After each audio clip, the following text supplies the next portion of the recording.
What if I told you that the most magnetically attractive people you know never try to be attractive? They don't chase attention. They don't perform for others.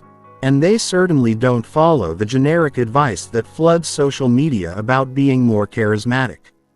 Instead, they possess something far more powerful: silent attraction. While 99% of people are busy trying to impress others through loud gestures, constant talking, and attention-seeking behaviors, the top 1% understand a fundamental truth about human psychology.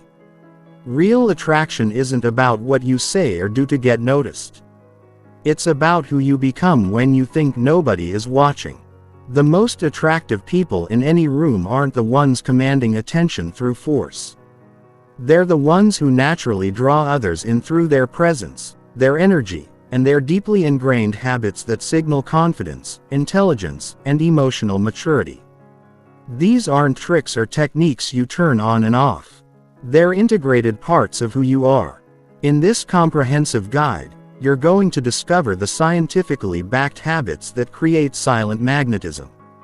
You'll learn why trying hard to be attractive actually repels people and how developing the right internal systems creates an irresistible external presence. By the time you finish this, you'll understand exactly how to become the person others are naturally drawn to without ever having to chase, perform, or compromise your authenticity. This isn't about becoming someone you're not. It's about becoming the best version of who you already are and doing it so naturally that attraction becomes inevitable. Chapter 1. The Psychology of Silent Magnetism. The biggest mistake most people make when trying to become more attractive is focusing on the wrong things entirely. They obsess over what to say, how to act, or what techniques to use, completely missing the fundamental truth that attraction operates on a much deeper level than conscious behavior. Silent attraction works because it taps into the oldest, most primitive parts of the human brain. When we encounter someone who possesses genuine confidence, emotional stability, and social intelligence, our subconscious mind recognizes these as markers of genetic fitness, social status, and potential partnership value. This recognition happens in milliseconds, long before any words are exchanged. The neuroscience behind this is fascinating. Research from Harvard's Social, Cognitive, and Affective Neuroscience Lab shows that our brains are constantly scanning for social signals that indicate someone's value as a potential ally, leader, or partner. These assessments happen through mirror neurons that unconsciously mimic and evaluate the emotional states and behavioral patterns of others. When you encounter someone with silent magnetism, your brain picks up on hundreds of micro signals. Their posture communicates confidence without arrogance. Their breathing patterns suggest emotional regulation. Their eye contact demonstrates presence and attention. Their movement patterns indicate physical awareness and control. None of these require them to say a single word. Yet, they create an immediate impression of attractiveness. This is why the most charismatic leaders, successful entrepreneurs, and naturally attractive people often seem effortless in their appeal. They're not performing attraction. They're embodying it. Their habits, mindset, and internal state create an external presence that others find magnetic. The research of Dr. Albert Morbihan revealed that only 7% of communication impact comes from words, while 38% comes from vocal qualities and 55% from body language and presence. This means that 93% of your attractiveness has nothing to do with what you say and everything to do with how you carry yourself and the energy you project. But here's where most people get it wrong. They try to fake these signals through surface-level changes. They force better posture, practice scripted conversations, or adopt behaviors that don't match their internal state. This creates an incongruence, and humans are exceptionally good at detecting incongruence. When your external behavior doesn't match your internal reality, people sense something is off. Even if they can't articulate why silent attraction works, because it's authentic. It emerges from genuine self-development, real confidence, and actual competence. You can't fake the calm presence of someone who has learned to regulate their emotions. You can't mimic the natural confidence of someone who has built real skills and overcome genuine challenges. You can't replicate the social ease of someone who genuinely cares about others and has developed emotional intelligence. This is why the habits we're going to explore aren't just behaviors to adopt. They're transformative practices that change who you are at a fundamental level. When you develop these habits consistently, they rewire your nervous system, reshape your identity, and transform your presence in ways that create genuine magnetism. The people who possess silent attraction have typically spent years, often unconsciously, developing habits that signal high value to others. They've learned to be comfortable with themselves, to regulate their emotions under pressure, to show genuine interest in others, and to move through the world with purpose and presence. These aren't personality traits they were born with. They're skills they developed through consistent practice. Understanding this distinction is crucial because it means silent attraction is learnable. You don't need to be naturally extroverted, exceptionally good-looking, or blessed with charisma. You need to develop the internal qualities that create external magnetism. You need to build the habits that signal confidence, competence, and emotional maturity to everyone you encounter. The transformation happens from the inside out. As you develop these habits, they become part of your identity. You stop thinking about being attractive and start simply being attractive. You stop performing for others and start operating from a place of genuine confidence and self-assurance. This internal shift creates an external presence that others find irresistibly magnetic. Chapter 2. The Foundation of Presence and Energy Management. Before we dive into specific attractive habits, you need to understand the foundation that makes everything else possible. Your presence and energy management. This is the invisible force that determines whether people are drawn to you or unconsciously avoid you regardless of what you say or do. Presence is not about being the loudest person in the room or demanding attention. True presence is about being fully engaged with the current moment and the people in it. It's about having such complete awareness and control over your internal state that others can feel your groundedness and stability. The neuroscience of presence reveals why this quality is so magnetically attractive. When you're truly present, your nervous system is regulated, your breathing is deep and controlled, and your body language naturally opens up. This creates what researchers call psychological safety for others.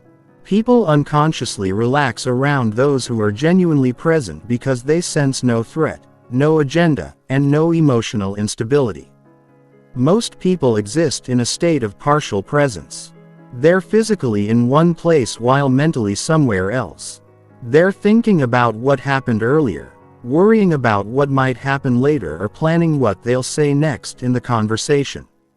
This scattered attention creates an energy that others find draining rather than attractive. Developing true presence starts with learning to manage your internal energy. Your energy is the sum total of your thoughts, emotions, physical state, and attention. When these elements are aligned and controlled, you project an energy that others find compelling. When they're scattered or conflicted, you project an energy that repels others, even if you're saying all the right things. The first component of energy management is emotional regulation. Attractive people have learned to maintain emotional equilibrium regardless of external circumstances. They don't get triggered by minor inconveniences, don't react emotionally to criticism, and don't allow other people's moods to dictate their own emotional state.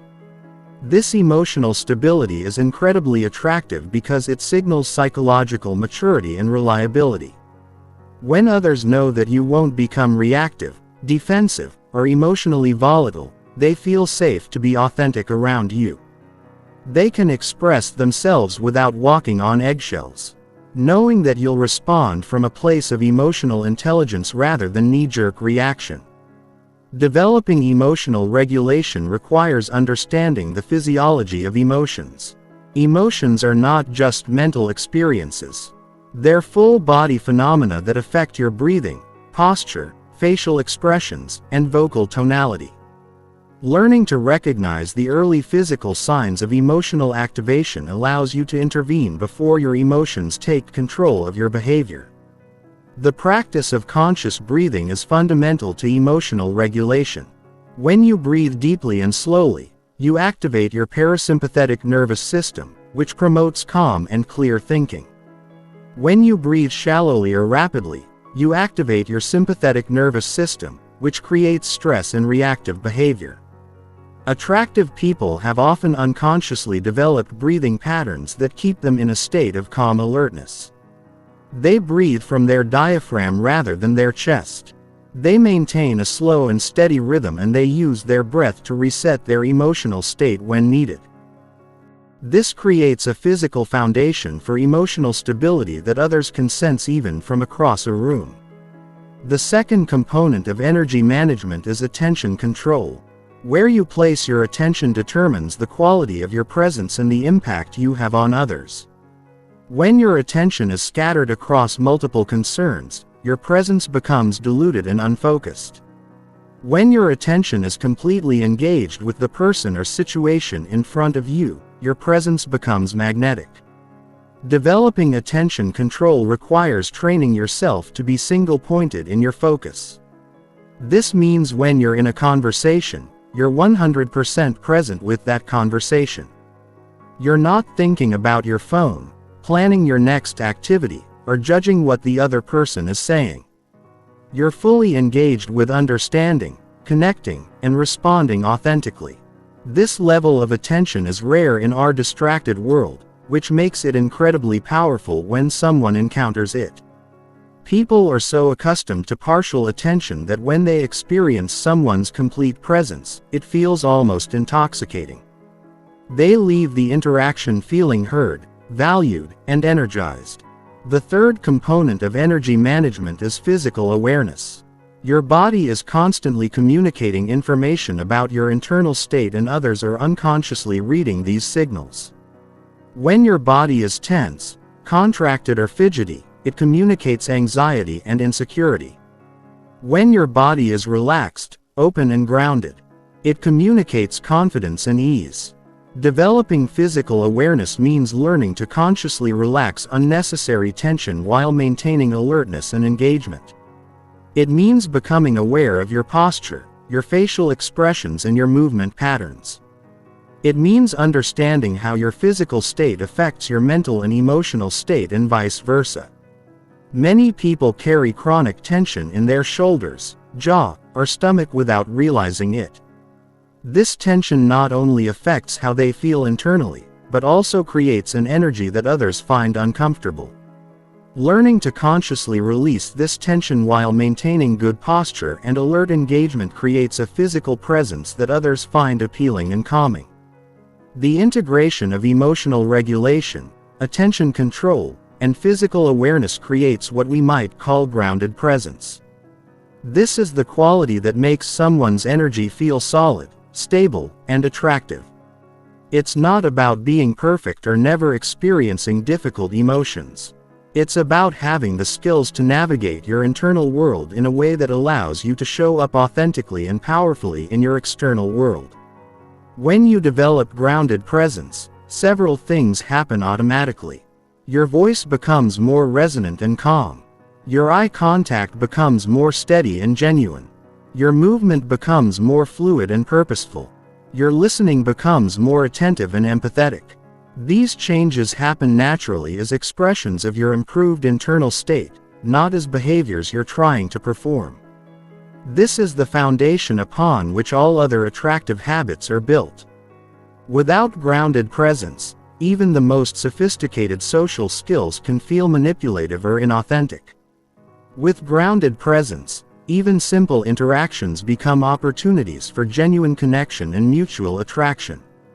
Chapter 3. Mastering the Art of Strategic Silence and Deep Listening. In a world where everyone is competing to be heard, the person who has mastered strategic silence and deep listening stands out like a beacon. This isn't about being quiet or passive. It's about understanding that silence and listening are active, powerful tools that create profound attraction and influence. The psychology behind strategic silence is rooted in several key principles. First, silence creates space for others to reveal themselves. When you're comfortable with pauses and quiet moments, you give people permission to think, process, and share more deeply than they would in rapid-fire conversation. This creates intimacy and connection that most people rarely experience. Second, silence demonstrates confidence and self-control. People who feel the need to fill every moment with words are often operating from anxiety or insecurity. They're afraid that silence means they're boring, that they're not contributing enough, or that others will judge them negatively. Someone who is comfortable with silence projects the confidence that they don't need to prove themselves through constant verbal performance. Third, strategic silence makes your words more impactful when you do speak. If you're always talking, your words lose their weight and significance. If you speak thoughtfully and only when you have something valuable to contribute, people listen more intently and value your input more highly. The neuroscience of listening reveals why deep listening is one of the most attractive qualities a person can possess. When someone feels truly heard and understood, their brain releases oxytocin, often called the bonding hormone. This creates feelings of trust, connection, and positive association with the person who provided that experience. Most people are terrible listeners, not because they don't care, but because they've never learned how to listen properly. They listen to respond rather than to understand.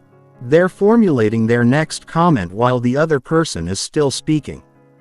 They're filtering what they hear through their own experiences and judgments rather than trying to understand the speaker's perspective.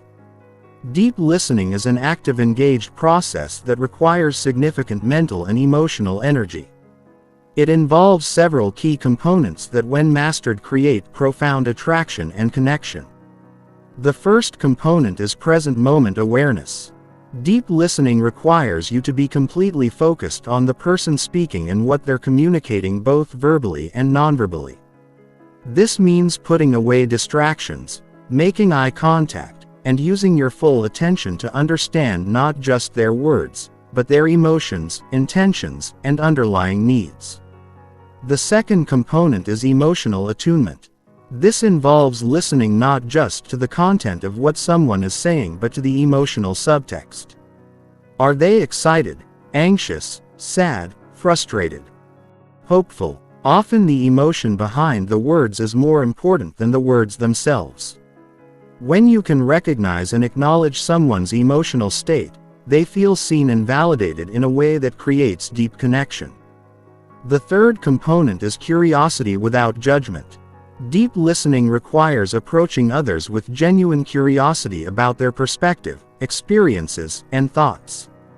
This means suspending your own judgments, opinions, and need to be right, and instead focusing on understanding how the world looks through their eyes. This level of curiosity is rare and incredibly attractive because it makes people feel valued and interesting. Most conversations involve people waiting for their turn to share their own thoughts and experiences. When someone encounters a person who is genuinely curious about them, it creates a powerful experience of being seen and appreciated for who they are. The fourth component is reflective feedback. This involves occasionally reflecting back what you've heard to ensure understanding and to demonstrate that you're actively engaged in the conversation. This might sound like you're feeling frustrated because, or if I understand correctly, you're saying that this technique not only ensures clear communication but also makes the speaker feel heard and understood. Strategic silence works in conjunction with deep listening to create what researchers call conversational leadership. This is the ability to guide conversations not through domination or excessive talking but through thoughtful questions, strategic pauses, and creating space for others to explore their thoughts and feelings.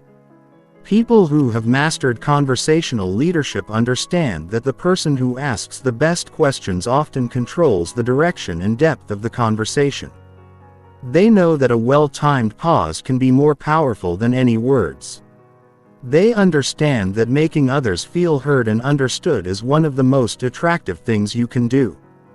The practice of strategic silence also involves knowing when not to give advice or try to fix someone's problems.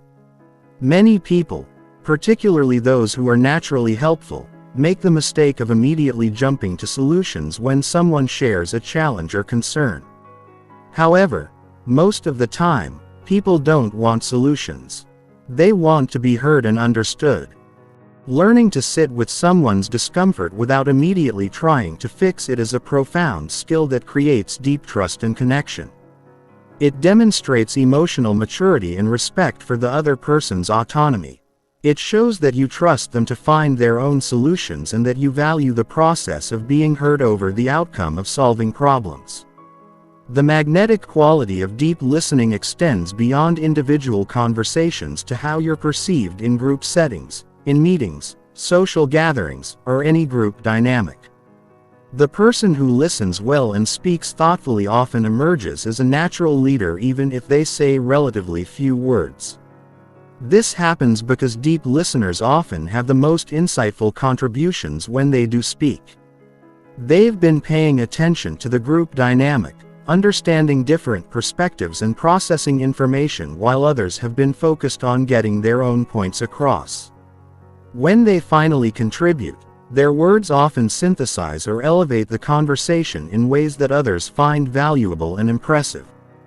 Developing these skills requires conscious practice and patience with yourself. In our fast-paced, instant communication world, the ability to slow down, listen deeply, and use silence strategically feels almost countercultural.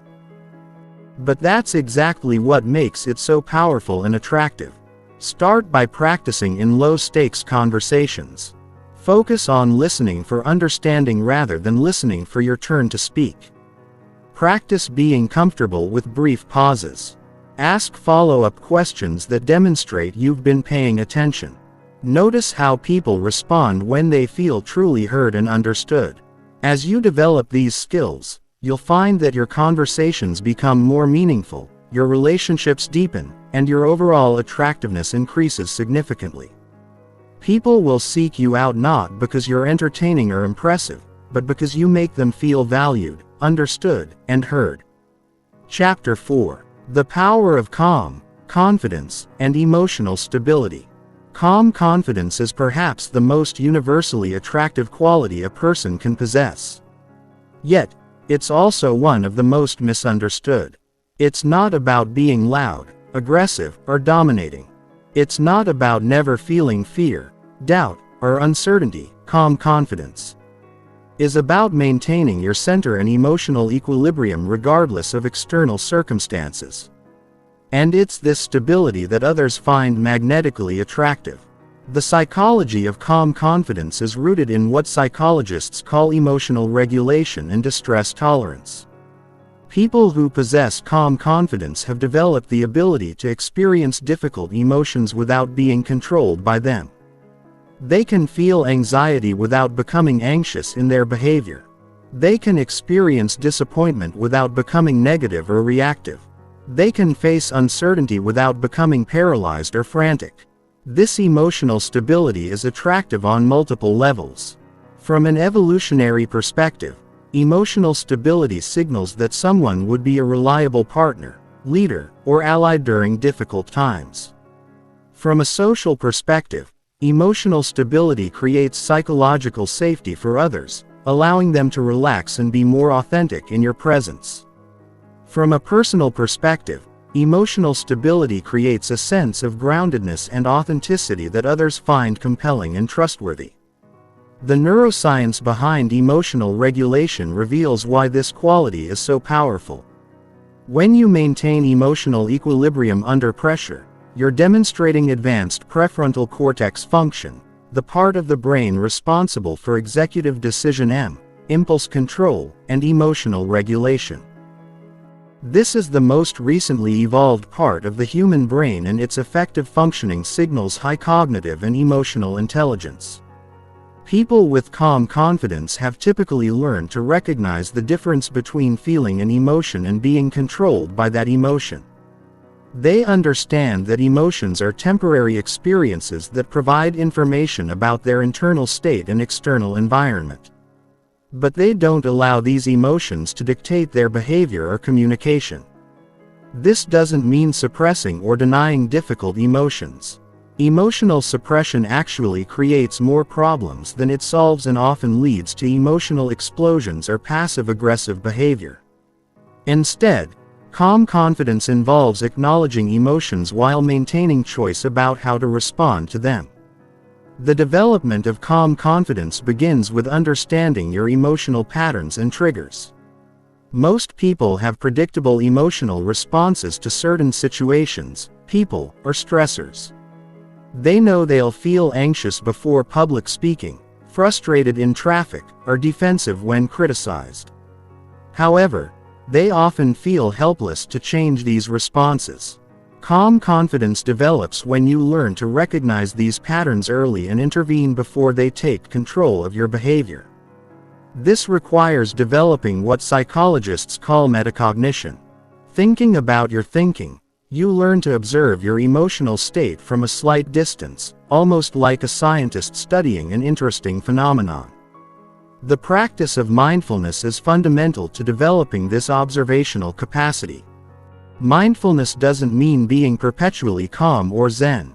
It means being aware of what's happening in your mind and body in real time without judgment or the immediate need to change it. This awareness creates space between stimulus and response, allowing you to choose your behavior rather than simply reacting automatically. Breathing is one of the most practical tools for maintaining calm confidence. Your breathing pattern directly affects your nervous system, and learning to breathe consciously allows you to regulate your emotional state in real time. When you notice yourself becoming triggered or reactive, a few deep, slow breaths can activate your parasympathetic nervous system and restore emotional equilibrium. Physical posture also plays a crucial role in calm confidence. Research from Harvard Business School shows that adopting confident postures for just 2 minutes can increase testosterone and decrease cortisol, creating genuine changes in confidence and stress levels. Standing tall, keeping your shoulders back, and maintaining an open chest position not only makes you look more confident, but actually makes you feel more confident. Calm confidence also involves developing what researchers call stress inoculation. This means gradually exposing yourself to manageable levels of stress, uncertainty, or challenge in order to build your tolerance and response skills. Just as physical exercise builds physical strength by subjecting muscles to controlled stress, emotional exercise builds emotional strength by subjecting your nervous system to controlled challenges. This might involve taking on public speaking opportunities, having difficult conversations you've been avoiding, or putting yourself in social situations that stretch your comfort zone. The key is to choose challenges that are difficult enough to promote growth, but not so overwhelming that they create trauma or damage your confidence. The way you talk to yourself internally has a massive impact on your ability to maintain calm confidence. People with emotional stability have typically developed what psychologists call self-compassion. The ability to treat themselves with kindness and understanding during difficult moments rather than harsh self-criticism. Self-compassion doesn't mean making excuses or avoiding responsibility. It means recognizing that making mistakes, experiencing setbacks, and feeling difficult emotions are part of the human experience. It means talking to yourself the way you would talk to a good friend who was going through the same situation. This internal kindness creates emotional resilience because it prevents you from compounding difficulties with self-attack. When you make a mistake, instead of spiraling into shame and self-criticism, you can acknowledge the mistake, learn from it, and move forward with your confidence intact. Calm confidence also involves accepting uncertainty as a fundamental part of life rather than something to be eliminated or controlled. Many people destroy their emotional equilibrium by trying to predict, control, or guarantee outcomes that are inherently uncertain. They waste enormous amounts of mental and emotional energy trying to create certainty in an uncertain world. People with calm confidence have learned to be comfortable with not knowing how things will turn out. They understand that uncertainty is not a problem to be solved but a reality to be navigated skillfully. This acceptance allows them to take action without needing guarantees, to engage in relationships without needing to control outcomes, and to pursue goals without being attached to specific results. This comfort with uncertainty is deeply attractive because it signals emotional maturity and psychological strength. It demonstrates that you can be trusted to remain stable and functional even when things don't go according to plan. It shows that your sense of security comes from internal resources rather than external circumstances. The integration of all these elements, emotional regulation, mindfulness, physical presence, stress tolerance, self-compassion, and comfort with uncertainty creates a quality of calm confidence that others find irresistibly attractive. It's not a performance or a facade. It's a genuine internal stability that naturally expresses itself in your presence, communication, and behavior. When you possess calm confidence, several things happen automatically. Your voice becomes more resonant and steady. Your eye contact becomes more direct and comfortable. Your movement becomes more fluid and purposeful. Your decision-making becomes clearer and more decisive. Your communication becomes more honest and direct. These changes occur naturally as expressions of your improved emotional regulation, not as behaviors you're trying to adopt. Chapter 5. Developing Authentic Social Intelligence and Emotional Awareness. Social intelligence is the ability to navigate complex social situations with awareness, skill, and authenticity. It's not about manipulation or playing social games. It's about understanding the subtle dynamics of human interaction and responding in ways that create connection, trust, and mutual respect. This quality is incredibly attractive because it signals emotional maturity, empathy, and the ability to create positive experiences for others. The foundation of social intelligence is emotional awareness both of yourself and others.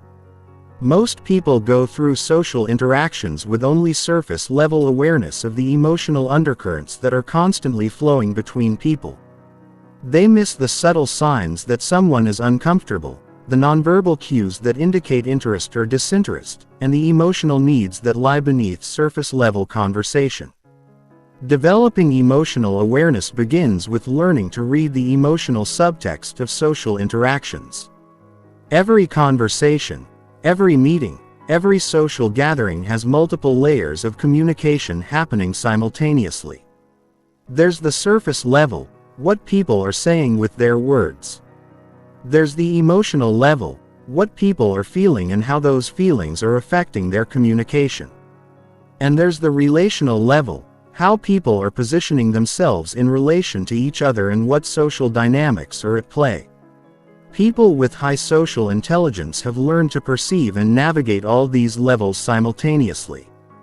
They can engage in surface-level conversation while remaining aware of emotional undercurrents and relational dynamics. This allows them to respond not just to what's being said but to what's really happening in the interaction. The first component of emotional awareness is recognizing emotional states in others. This requires learning to read facial expressions, body language, vocal tonality, and energy levels. Most people focus primarily on words, but research shows that the majority of emotional communication happens through nonverbal channels. Learning to read emotional states involves paying attention to micro-expressions. Brief involuntary facial expressions that reveal genuine emotions. It involves noticing body language patterns that indicate comfort or discomfort, engagement or withdrawal, openness or defensiveness. It involves listening to vocal qualities like pace, tone, and volume that convey emotional information beyond the content of words. This skill develops through conscious practice and attention. Start by observing people in various settings and trying to identify their emotional states based on nonverbal cues. Watch how people's faces, postures, and energy levels change throughout conversations. Notice the difference between genuine and forced smiles, between authentic enthusiasm and polite interest, between comfortable silence and awkward tension. The second component of emotional awareness is understanding your own emotional impact on others. Most people are largely unconscious of the emotional effect they have in social situations. They don't realize that their anxiety makes others uncomfortable, that their excitement is overwhelming for some personality types, or that their intensity intimidates people who prefer gentler interaction styles. Developing awareness of your emotional impact requires honest self-reflection and feedback from others. It means paying attention to how people respond to your presence and communication style. Do people seem to relax or tense up around you? Do they open up or become more guarded? Do they seek out your company or seem to avoid deeper interactions? This awareness allows you to adjust your approach based on the situation and the people involved. It doesn't mean becoming a chameleon or losing your authenticity. It means understanding that emotional intelligence includes the ability to modulate your energy and communication style to create the most positive interactions possible. The third component of social intelligence is understanding group dynamics and social hierarchies. Every group, whether it's a family, workplace team, or social gathering, has implicit power structures, alliances, and communication patterns. People with high social intelligence can quickly assess these dynamics and navigate them skillfully. This involves recognizing who has formal and informal influence, understanding the unspoken rules and expectations of different social contexts, and knowing how to contribute to group interactions in ways that are valued and appreciated. It means understanding when to lead and when to follow, when to speak up and when to remain quiet, when to challenge and when to support. Social intelligence also involves what psychologists call cognitive empathy, the ability to understand and predict how others think and feel without necessarily feeling the same emotions yourself. This is different from emotional empathy, which involves actually feeling what others feel. Cognitive empathy allows you to understand and respond to others' perspectives without becoming emotionally overwhelmed or losing your own center. This skill is particularly valuable in conflict resolution, negotiation, and leadership situations. When you can understand how others see a situation, what their concerns and motivations are, and what they need to feel satisfied, you can find solutions that work for everyone involved. This ability to bridge different perspectives and find common ground is incredibly attractive and valuable in both personal and professional contexts. The development of social intelligence also requires understanding and respecting different communication styles and personality types. Some people are direct and appreciate straightforward communication. Others are more sensitive and need gentler, more diplomatic approaches. Some people process information quickly and prefer rapid-fire exchanges. Others need time to think and prefer slower, more reflective conversations. Highly socially intelligent people have learned to recognize these differences and adapt their communication style accordingly. They don't try to force everyone into their preferred way of interacting. Instead, they meet people where they are and communicate in ways that feel comfortable and natural for the other person. This adaptability is not about being fake or manipulative. It's about recognizing that effective communication requires flexibility and that showing respect for others' preferences is a form of kindness and emotional intelligence. It's about understanding that your way of communicating is not the only valid way and that truly connecting with others often requires stepping outside your default patterns. Another crucial aspect of social intelligence is knowing how to handle social mistakes and awkward moments gracefully. Everyone says the wrong thing sometimes, misreads social cues, or finds themselves in uncomfortable situations. People with high social intelligence have learned to navigate these moments with humor, honesty, and grace rather than defensiveness or embarrassment. This might involve acknowledging a misunderstanding directly, using appropriate humor to diffuse tension, or simply moving past awkward moments without making them bigger than they need to be. The ability to handle social imperfection with confidence and ease is deeply attractive because it signals emotional maturity and resilience. Social intelligence also includes understanding the importance of social reciprocity and contribution. Attractive people understand that positive relationships require mutual benefit and contribution. They look for ways to add value to others' lives. Whether through emotional support, practical help, interesting conversation, or simply positive energy. This doesn't mean keeping score or expecting immediate returns on investment. It means understanding that relationships thrive when both people feel they're receiving value and that being genuinely helpful and supportive is one of the most attractive qualities a person can possess. The integration of emotional awareness, impact consciousness, group dynamics, understanding, cognitive empathy, communication adaptability, grace under pressure, and social reciprocity creates a quality of social intelligence that others find magnetic. It's not about being perfect or never making social mistakes. It's about navigating human interactions with skill, awareness, and genuine care for others' well-being and comfort. When you develop authentic social intelligence, people feel comfortable and valued in your presence. They trust that you understand them, that you won't judge them harshly for their imperfections, and that you genuinely care about their experience. This creates the foundation for deep, lasting attraction that goes far beyond surface-level chemistry or superficial charm. Chapter 6. The Art of Purposeful Movement and Physical Presence. Your body is constantly communicating information about your internal state, confidence level, and social value. Every movement you make, every gesture you use, and every position you hold sends signals that others unconsciously interpret and respond to. Most people are completely unaware of these signals, moving through the world with unconscious patterns that often undermine their attractiveness and social impact. The science of embodied cognition reveals that your physical posture and movement patterns don't just reflect your mental state, they actually influence and create your mental state. When you adopt confident postures and purposeful movement patterns, you don't just look more attractive, you actually become more confident, alert, and emotionally regulated.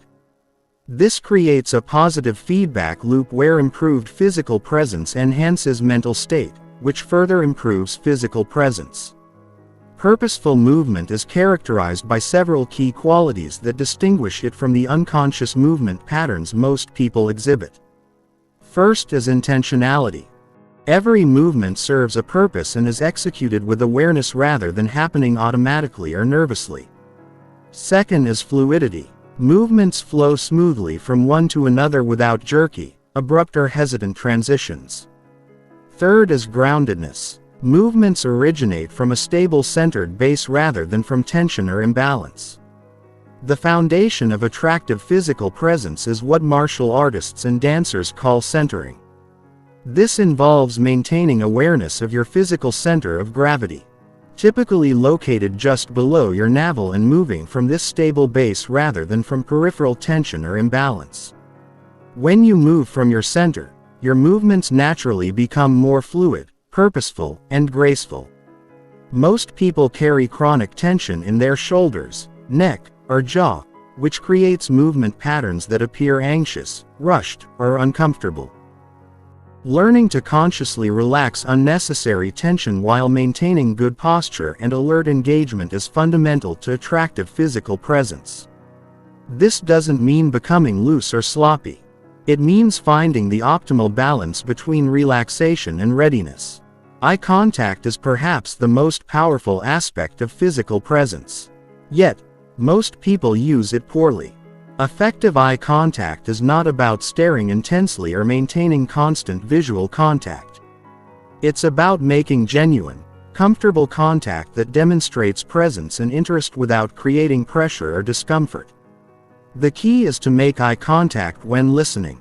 Break it naturally when speaking or thinking and return to it in a rhythm that feels organic and unforced. The quality of your eye contact should match the context and relationship with close friends and intimate partners. Longer periods of eye contact feel natural and connecting with new acquaintances or in professional settings. Briefer but genuine eye contact demonstrates respect and attention without creating intimacy pressure. Learning to calibrate your eye contact appropriately is a crucial social skill. Hand gestures and arm positioning also significantly impact how others perceive your confidence and attractiveness. Open gestures where your palms are visible and your arms are uncrossed signal openness and honesty. Closed gestures where your arms are crossed or your hands are hidden can signal defensiveness or discomfort. However, the key is authenticity rather than forcing open positions that don't feel natural. Walking patterns reveal enormous amounts of information about confidence and internal state. Confident walking is characterized by a steady pace, upright posture and smooth gait. The head is held high.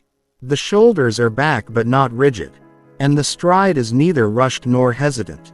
The pace is determined by purpose rather than anxiety or self-consciousness.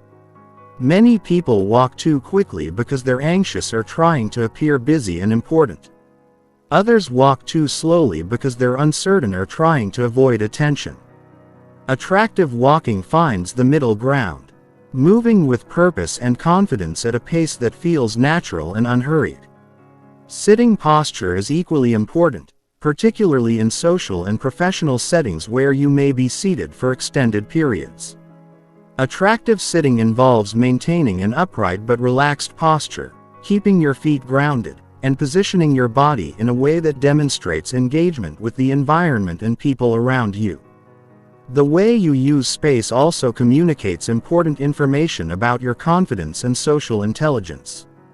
Taking up appropriate space demonstrates confidence, while taking up too little space can signal insecurity, and taking up too much space can signal inconsideration or arrogance. Learning to gauge appropriate space usage in different contexts is a valuable social skill. Physical presence also involves being aware of and responsive to the physical comfort of others. This means maintaining appropriate personal space, being mindful of how your movements might affect others, and adjusting your physical presence based on the comfort levels and preferences of the people around you. Voice and speaking patterns are technically part of physical presence. Since voice is produced by the physical mechanisms of breathing, posture and muscle tension, attractive vocal presence is characterized by speaking from a relaxed, grounded place rather than from tension or anxiety. This typically results in a slightly deeper, more resonant voice that carries well without being loud or forced. The pace of speech is also crucial. Many people speak too quickly when they're nervous or too slowly when they're uncertain. Attractive speech finds a moderate pace that allows for clear articulation and gives listeners time to process information without becoming bored or impatient. Developing purposeful movement and attractive physical presence requires conscious practice and body awareness. Start by spending time each day consciously observing your posture, movement patterns, and physical habits. Notice when you're holding tension, when your movements feel rushed or uncertain, and when your posture is closed or defensive. Practice basic centering exercises such as standing with your feet shoulder-width apart, breathing deeply, and imagining roots growing from your feet into the ground. This helps develop the physical sense of groundedness that underlies all attractive movement.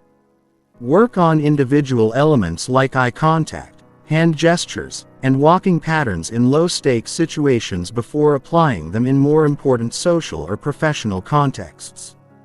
Remember that the goal is not to adopt a fake or performed physicality, but to develop authentic physical presence that reflects and supports your best self. Chapter 7. Building Unshakable. Inner Confidence Through Competence. True confidence cannot be faked, performed or adopted as a surface-level behavior. Authentic confidence emerges from competence, self-knowledge, and the accumulated evidence of your ability to handle challenges, learn from setbacks, and achieve meaningful goals. This inner confidence is far more attractive than any external display of bravado because it's genuine, stable, and grounded in reality rather than insecurity or wishful thinking. The psychology of confidence reveals that it's not a fixed personality trait, but a dynamic state that emerges from the interaction between your capabilities, your self-perception, and your track record of success in handling life's challenges. People with genuine confidence have typically invested significant time and effort in developing real skills, knowledge, and emotional resilience that give them legitimate reasons to feel capable and self-assured. The foundation of unshakable confidence is competence development. This means becoming genuinely good at things that matter to you and that create value in the world. Whether it's professional skills, creative abilities, physical fitness, emotional intelligence, or problem-solving capabilities, developing real competence gives you something solid to feel confident about. Many people try to build confidence through positive thinking or affirmations. But this approach often fails because it's not grounded in reality. Your subconscious mind knows the difference between genuine capability and wishful thinking. Real confidence develops when your self-perception aligns with actual evidence of your abilities and achievements. The process of building competence requires embracing what psychologists call productive discomfort. This means regularly challenging yourself with tasks and goals that stretch your current abilities without overwhelming you completely. It means seeking out learning opportunities that require effort, persistence, and the willingness to make mistakes while improving. This is why confident people often have a history of pursuing challenging goals and persisting through difficulties. They've accumulated evidence that they can learn new things, overcome obstacles, and achieve objectives that initially seemed difficult or impossible. This track record creates a deep sense of self-efficacy. The belief that you can handle whatever challenges life presents. Self-knowledge is another crucial component of inner confidence. This involves understanding your strengths and weaknesses, your values and priorities, and your natural patterns of thinking and behaving. When you know yourself well, you're less likely to be thrown off balance by criticism, setbacks, or unexpected challenges because you have a stable sense of who you are and what you're capable of. Developing self-knowledge requires honest self-reflection, seeking feedback from others, and paying attention to your patterns of success and struggle across different areas of life. It means being willing to acknowledge both your capabilities and your limitations without defensiveness or harsh self-judgment. Confident people typically have a realistic but positive relationship with their limitations. They don't pretend to be good at everything or try to hide their weaknesses. Instead, they acknowledge their limitations while focusing their energy on developing their strengths and working around or improving their weak areas when necessary. This honest self-assessment actually enhances rather than undermines confidence because it's based in reality rather than fantasy. When you know your genuine capabilities and limitations, you can make better decisions about what challenges to take on, what help to seek, and how to leverage your strengths most effectively. Inner confidence also requires developing what researchers call emotional resilience. The ability to bounce back from setbacks, disappointments, and failures without losing your sense of self-worth or capability. This doesn't mean never feeling hurt, disappointed, or discouraged. It means having the internal resources to process these experiences and extract learning and growth from them. Emotional resilience develops through experience with adversity and the conscious development of coping strategies and support systems. Every time you face a challenge and find a way to handle it, you build evidence of your resilience and capability. Every time you experience a setback and recover from it, you develop confidence in your ability to handle future difficulties. The way you interpret and respond to failure significantly impacts your confidence development. People with growing confidence typically view failures as learning opportunities rather than evidence of inadequacy. They extract lessons from setbacks, adjust their approach, and continue working toward their goals rather than giving up or seeing failure as confirmation of their limitations. This growth mindset, as researcher Carol Dweck calls it, is fundamental to building lasting confidence. It means viewing abilities as developable rather than fixed.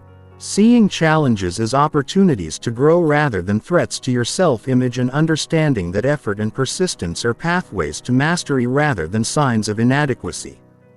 Building inner confidence also requires taking calculated risks and stepping outside your comfort zone regularly. Confidence grows through expanding your sense of what's possible and what you can handle. This means saying yes to opportunities that stretch you, taking on challenges that require you to develop new skills, and putting yourself in situations where you might fail, but will definitely learn. The key is to choose challenges that are within your zone of proximal development. Difficult enough to promote growth, but not so overwhelming that they create trauma or destroy your confidence. This requires honest assessment of your current capabilities and thoughtful progression toward more challenging goals. Social confidence, a specific aspect of inner confidence, develops through positive social experiences and the cultivation of genuine social skills. This means learning to communicate effectively, developing empathy and emotional intelligence, and building the ability to connect authentically with different types of people in various contexts. Many people struggle with social confidence because they focus on trying to impress others rather than developing the skills to connect genuinely and contribute positively to social interactions. Real social confidence comes from knowing that you can add value to others' lives, that you can handle social challenges gracefully, and that you can be authentically yourself in social situations. The development of inner confidence is a long-term process that requires patience, persistence, and self-compassion. It's not about becoming perfect or eliminating all self-doubt. It's about building a solid foundation of competence, self-knowledge, and resilience that allows you to navigate life's challenges with greater ease and effectiveness.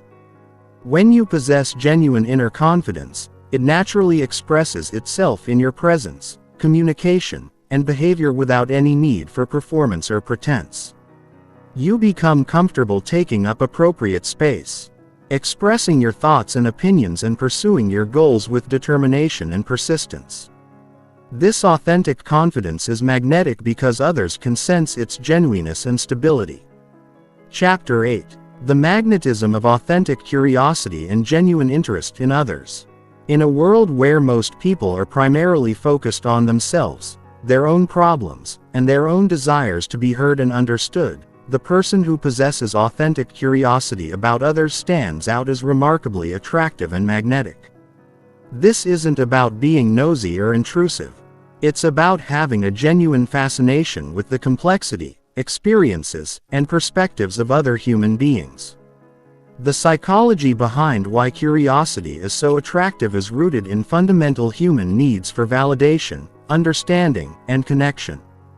When someone shows genuine interest in who you are, what you think, and how you experience the world, it creates a powerful feeling of being valued and appreciated. This experience is rare enough that when people encounter it, they often find themselves drawn to the person who provided it. Authentic curiosity is different from polite interest or social obligation. It's a genuine desire to understand and learn from others, driven not by what you might gain from the interaction but by inherent fascination with human complexity and diversity. People can sense the difference between someone who is asking questions because they think they should and someone who is genuinely interested in the answers. The development of authentic curiosity requires shifting from a self-focused to an other-focused mindset in social interactions. Instead of thinking about what you want to say next, how you're being perceived, or what you can get from the interaction, you focus your attention on understanding the person in front of you as completely as possible. This shift often reveals how interesting and complex other people actually are. Most social interactions remain at surface levels because neither person is genuinely curious enough to explore deeper layers of thought, experience, and perspective. When you approach others with real curiosity, you often discover fascinating aspects of their lives, thoughts, and experiences that would never emerge in typical social exchanges. Genuine curiosity expresses itself through the quality of questions you ask and the attention you pay to answers. Curious people ask follow-up questions that demonstrate they've been listening and want to understand more deeply. They ask questions that invite people to explore their own thoughts and experiences rather than simply providing factual information. The difference between surface-level and deep curiosity is evident in question patterns. Surface-level curiosity might ask, "What do you do for work?" Deep curiosity might follow up with, "What drew you to that field?" Or, "What's the most challenging part of your work?" Or, "How has that work changed the way you see the world?" Authentic curiosity also involves being curious about people's inner experiences, not just their external circumstances. This means being interested in how people think and feel about their experiences, what they've learned from their challenges, what they're passionate about, and what drives their decisions and priorities. This level of curiosity requires emotional intelligence and social sensitivity because you need to gauge what people are comfortable sharing and how to ask about deeper topics without being invasive or inappropriate. The key is to create psychological safety through your own openness and non-judgmental attitude, making it easy for others to share authentically if they choose to. Curious people also tend to be excellent conversationalists because they know how to draw out the best in others. They ask questions that allow people to share their expertise, their passions, and their unique perspectives. They create opportunities for others to feel intelligent, interesting, and valued through the conversation. This ability to make others feel good about themselves through genuine interest is incredibly attractive because it's a form of emotional generosity. You're giving others the gift of your attention and interest, which often helps them see themselves in a more positive light and feel more confident and appreciated. The practice of authentic curiosity also expands your own understanding of the world and human nature. Every person you encounter has had experiences you've never had, has knowledge you don't possess, and has perspectives that could expand your own thinking. Approaching others with curiosity means viewing every interaction as a potential learning opportunity. This learning mindset is attractive because it signals intellectual humility and openness to growth. People are drawn to those who are still learning, still growing, and still open to new ideas and perspectives. It suggests a mind that isn't closed or arrogant, but is actively engaged with the complexity and diversity of human experience. Curiosity also involves being interested in people's stories, the narratives they tell about their lives, their challenges, and their growth. Everyone has a story, and most people rarely get the opportunity to share their story with someone who is genuinely interested in hearing it. When you provide that opportunity through authentic curiosity, you create a profound experience of connection and understanding. Being curious about others' stories doesn't mean being nosy about personal details. It means being interested in how people make sense of their experiences, what they've learned from their challenges, what they're proud of, and what they're working toward.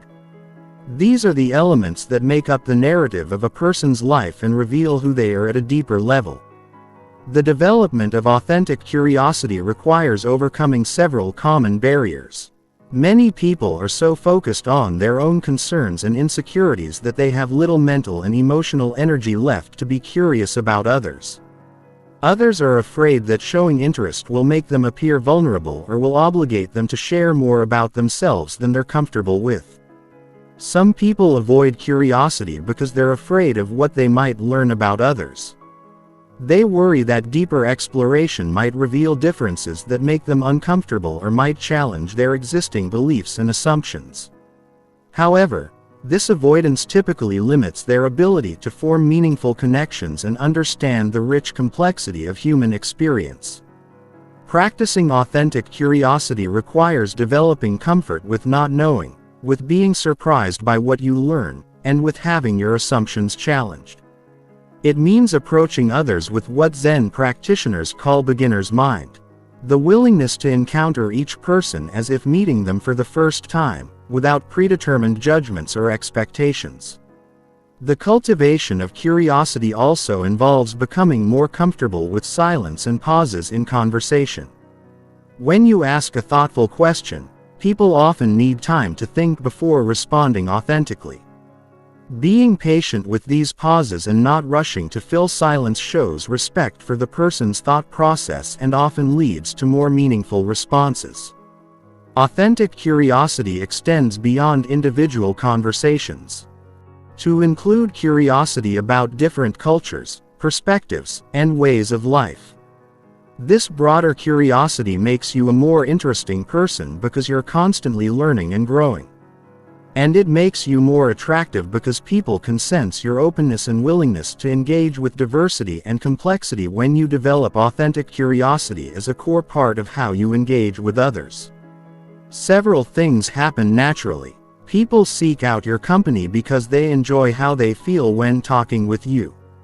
They share more openly because they trust your genuine interest. They view you as someone who understands and appreciates them for who they really are. This creates the foundation for deep attraction that goes far beyond surface-level chemistry or social performance. Chapter 9. Mastering Nonverbal Communication and Subtle Influence. The vast majority of human communication happens below the level of conscious awareness through micro-expressions, body language, vocal tonality, and energy patterns that our brains process instantaneously but rarely analyze explicitly. People with magnetic attraction have typically developed, often unconsciously, the ability to communicate powerfully through these nonverbal channels while remaining sensitive to the nonverbal communications of others. The science of nonverbal communication reveals that humans are constantly transmitting and receiving emotional and social information through channels that operate faster than conscious thought. Within milliseconds of encountering someone, your brain has assessed their emotional state, confidence level, social status, and potential threat or attraction level based primarily on nonverbal cues.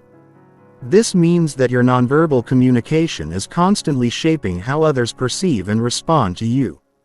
Regardless of what you're saying with words, people who understand and master these subtle communication channels have an enormous advantage in creating attraction, influence, and connection because they're communicating effectively on the channels that have the greatest impact.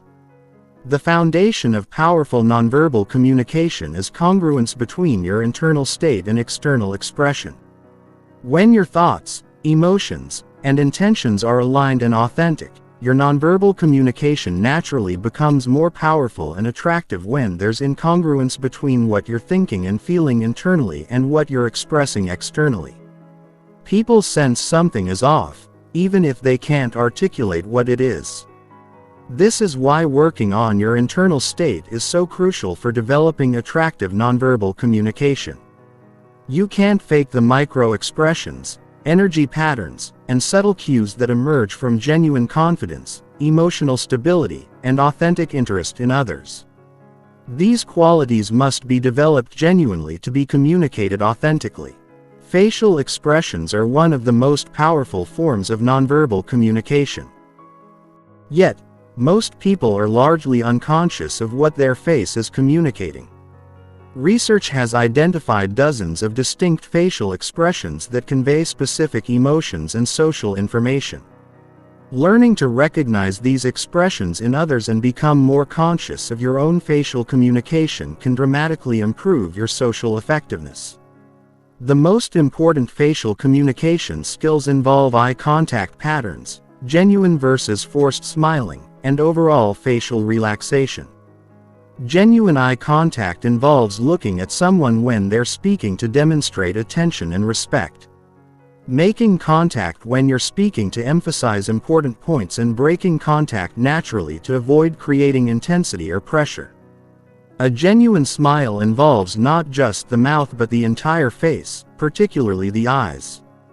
Fake smiles are easily detected because they don't engage the muscle around the eyes that create the slight squinting and wrinkles that accompany authentic positive emotion. Learning to smile genuinely when you feel positive and to maintain a neutral but pleasant expression when you don't feel particularly positive is more attractive than forcing fake smiles. Vocal tonality carries enormous amounts of emotional and social information. The pace, pitch, volume, and resonance of your voice communicate confidence, emotional state, and social positioning more powerfully than the words you're speaking. Most people are unconscious of their vocal patterns and how they affect others' perceptions and responses. Attractive vocal communication is typically characterized by speaking from a relaxed, grounded place in your body rather than from tension or anxiety. This usually results in a slightly deeper, more resonant voice that carries well without being loud or forced. The pace is moderate, allowing for clear articulation and giving listeners time to process information. Vocal confidence also involves being comfortable with pauses and silence rather than filling every moment with sound. Strategic pauses can emphasize important points. Give others time to respond and demonstrate that you're not anxious about maintaining constant verbal output, posture, and body positioning. Communicate social status, confidence, and emotional state more quickly than any other form of nonverbal communication. Open, upright postures generally signal confidence and approachability, while closed, collapsed postures tend to signal insecurity or defensiveness. However, the key is not to adopt rigid power poses, but to find postures that feel both confident and authentic to you. This usually involves maintaining an upright spine, keeping your shoulders back, but relaxed, and positioning your body in a way that demonstrates engagement with your environment and the people in it. The way you use space also communicates important social information. Taking up appropriate space demonstrates confidence without being inconsiderate.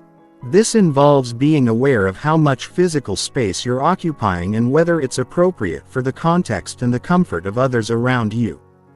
Gesture patterns significantly impact how your communication is received and understood.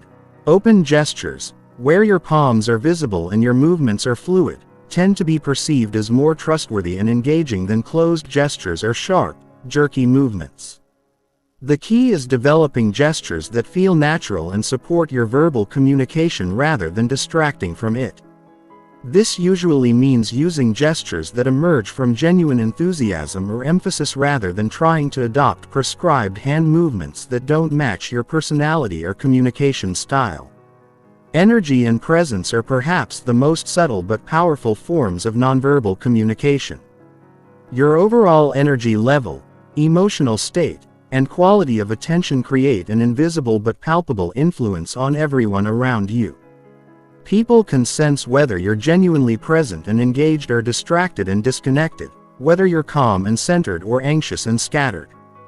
Developing attractive energy and presence requires working on your internal state through practices like meditation, physical exercise, emotional regulation techniques, and stress management. When your internal state is calm, confident, and genuinely interested in others, this naturally expresses itself in your energy and presence without any need for performance or technique. Subtle influence through nonverbal communication involves understanding how your presence affects others and learning to create positive experiences for the people around you. This doesn't mean manipulation or trying to control others' responses. It means becoming skilled at creating environments where others feel comfortable, valued, and appreciated.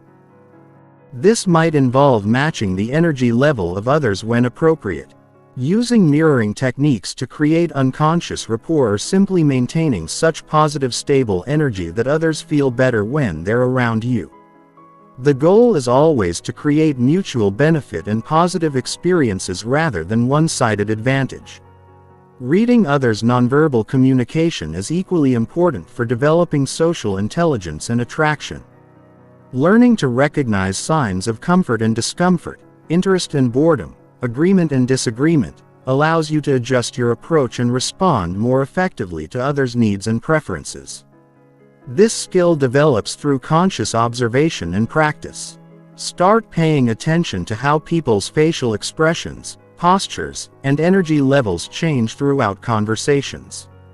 Notice the nonverbal signs that indicate someone is engaged versus distracted, comfortable versus uncomfortable, interested versus polite, but disengaged. The mastery of nonverbal communication is not about becoming a perfect performer, but about developing authentic presence and communication skills that allow your best qualities to be expressed naturally and powerfully. When your nonverbal communication is congruent with your genuine thoughts and feelings, it becomes a powerful tool for creating attraction, connection, and positive influence in all your relationships. Chapter 10. Creating meaningful connections without neediness or desperation. The ability to form deep, meaningful connections with others while maintaining your own center and independence is perhaps the most attractive quality a person can possess. This skill allows you to engage authentically and openly with others without the energy-draining neediness or desperate attachment that repels people and prevents genuine intimacy from developing. The psychology of neediness reveals why it's so destructive to attraction and connection. When you approach relationships from a place of need or desperation, you're essentially communicating that you don't have enough internal resources to feel complete or secure on your own. This creates pressure for the other person to fill your emotional needs, which most people find overwhelming and unattractive. Neediness also distorts your ability to see and respond to others clearly because you're filtering everything through the lens of your own unmet needs. Instead of being genuinely curious about others and responsive to their needs and preferences, you become focused primarily on what you can get from them to feel better about yourself. The foundation of creating meaningful connections without neediness is developing what psychologists call secure attachment and emotional independence. This doesn't mean being emotionally unavailable or refusing to depend on others in healthy ways. It means having enough internal stability and self-worth that you can engage in relationships from a place of choice rather than desperation. Emotional independence develops through building a solid relationship with yourself, developing internal resources for emotional regulation and self-soothing, and creating a life that feels meaningful and fulfilling independent of romantic or social relationships. When your sense of worth and security comes primarily from internal sources, you can engage with others from a place of abundance rather than scarcity. This internal abundance allows you to approach relationships with what researchers call generous curiosity. Instead of being primarily focused on what you can get from interactions, you become genuinely interested in understanding, appreciating, and supporting others. This shift in focus from taking to giving is one of the most attractive transformations a person can make. The practice of generous curiosity involves approaching others with genuine interest in their well-being, their thoughts and experiences, and their growth and happiness. It means asking questions because you truly want to understand rather than because you're trying to create a good impression. It means offering support and encouragement because you genuinely care rather than because you're hoping for something in return. This doesn't mean becoming a people pleaser or sacrificing your own needs and boundaries. Healthy connection requires maintaining your own center while being genuinely responsive to others. It means learning to give from a place of abundance rather than depletion, and knowing when to give and when to maintain appropriate boundaries. Creating meaningful connections also requires developing what attachment researchers call differentiation. The ability to remain yourself while in close relationship with others. Many people lose themselves in relationships, adopting the interests, opinions, and preferences of others in an attempt to maintain connection and approval. This loss of self actually undermines rather than enhances connection because it eliminates the very uniqueness and authenticity that made you attractive in the first place. Meaningful relationships require two whole independent people choosing to share their lives rather than two incomplete people trying to merge into one. Maintaining differentiation means staying connected to your own values, interests, and goals, even when they differ from those of people you care about. It means being willing to disagree, to maintain your own opinions, and to pursue your own path even when others might prefer you to conform or accommodate. The ability to create meaningful connections also requires developing comfort with vulnerability and emotional intimacy. Many people keep relationships at surface levels because they're afraid of being truly seen and potentially rejected. However, real connection requires the willingness to share your authentic thoughts, feelings, and experiences even when they're not perfectly polished or impressive. Healthy vulnerability is different from emotional dumping or oversharing. It involves sharing appropriate levels of authenticity based on the level of relationship and the other person's capacity to receive and respond supportively.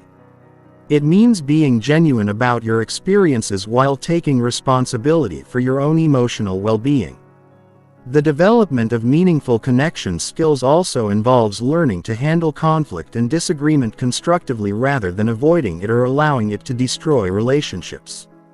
Many people are so afraid of conflict that they either avoid expressing their needs and preferences or become aggressive when differences arise. Healthy relationship skills include the ability to express disagreement respectfully, to listen to others' perspectives without becoming defensive, and to work together to find solutions that honor both people's needs and preferences.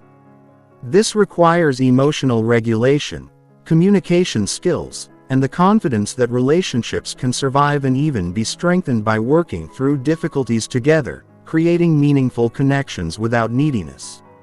Also involves developing realistic expectations about relationships and other people.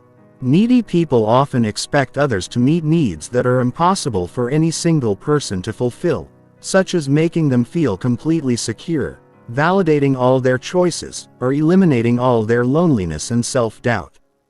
Realistic expectations recognize that every person has limitations, that all relationships have challenges, and that no relationship can meet all your needs for connection, understanding, and validation. This understanding allows you to appreciate what others can offer while taking responsibility for your own emotional well-being and life satisfaction. The practice of creating meaningful connections also involves learning to be present with others without agenda.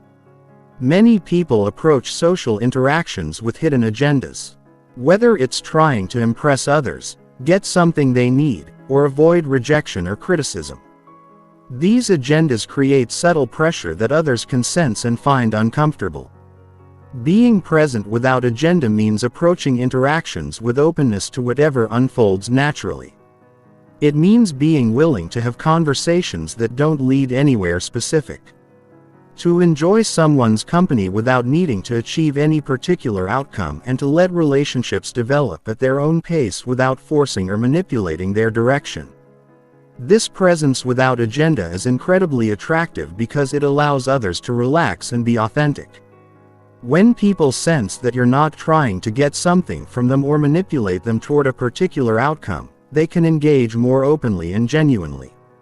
The integration of emotional independence, generous curiosity, healthy differentiation, appropriate vulnerability, conflict resolution skills, realistic expectations, and a gender-free presence creates the capacity for meaningful connection that enhances rather than drains everyone involved.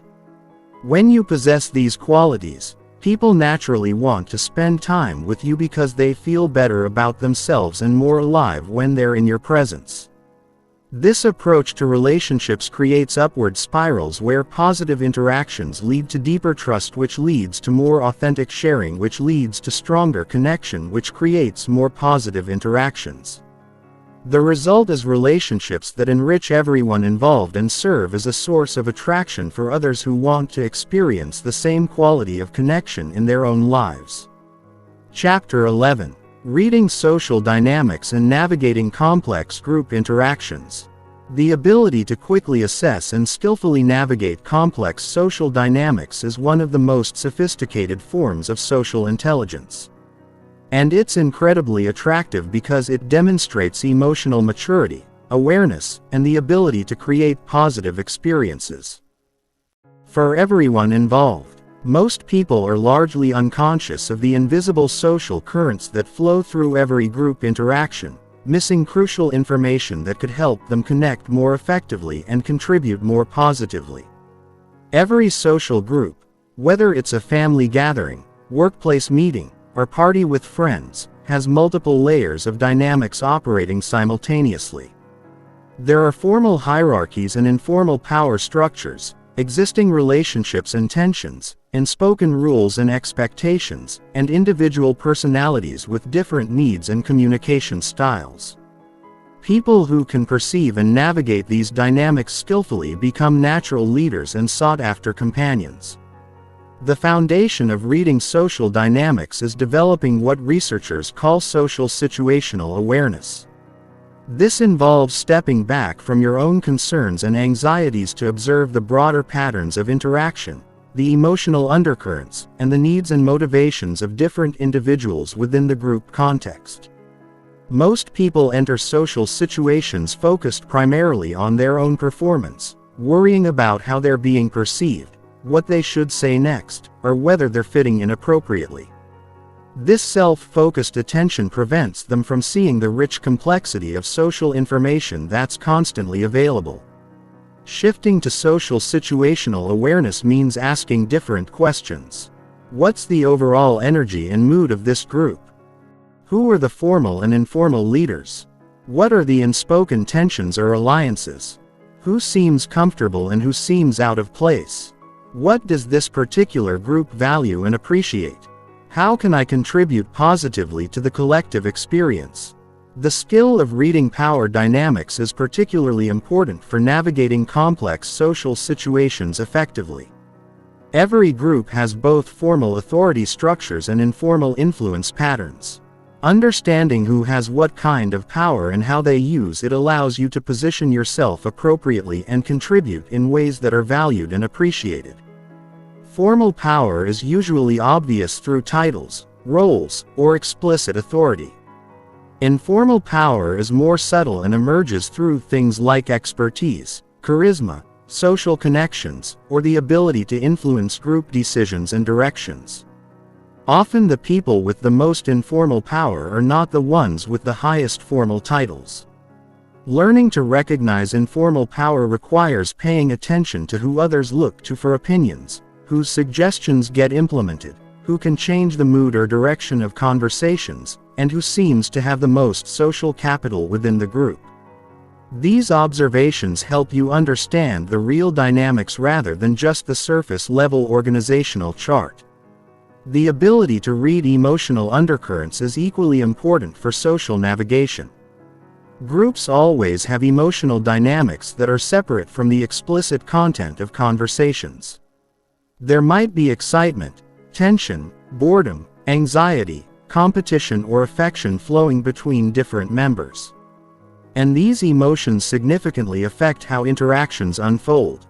Developing emotional radar involves paying attention to body language, vocal tonality, energy levels, and the subtle shifts that occur when certain topics are raised or certain people speak.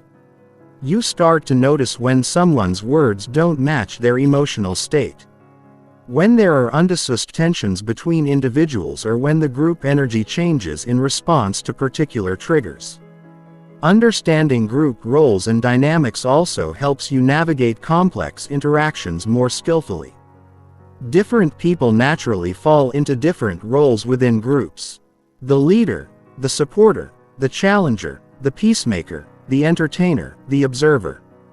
Recognizing these patterns helps you understand how you can contribute most effectively and how to work with rather than against the natural group dynamics. Sometimes the most valuable contribution you can make is stepping into a role that's missing or supporting someone who's already filling an important role effectively. If there's natural leadership emerging, you might be most helpful by being an effective supporter rather than competing for leadership. If there's conflict, you might be most valuable as a peacemaker rather than taking sides. The skill of strategic positioning involves understanding how to place yourself within group dynamics to maximize your positive impact and minimize unnecessary conflict or tension. This doesn't mean being manipulative or fake. It means being thoughtful about how your natural personality and strengths can best serve the group's needs and goals. Strategic positioning also involves knowing when to lead and when to follow, when to speak up and when to listen, when to challenge and when to support.